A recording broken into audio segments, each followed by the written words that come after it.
तर मराठा समाजाला फसवण्याचं काम सरकारने केलंय। त्यामुळे मराठा समाजासाठी जो आड येईल तो त्याला आडवा करण्यासाठी निवडणुकीमध्ये मतदान करावं, उमेदवार उभं करणं मनातील राग काढण्यासाठी लोकशाहीसाठी योग्य राहणार नाही,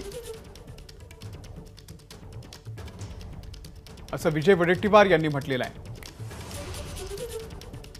या मराठा समाजाला फसवण्याचं काम सरकारने केलेलं आहे, हे आता लपून राहिलेलं नाही।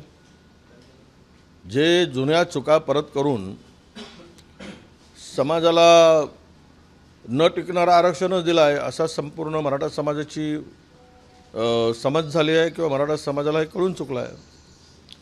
आणि सर्व रोष हा समाजाचा आता सत्ताधाऱ्यांच्या विरुद्ध आहे।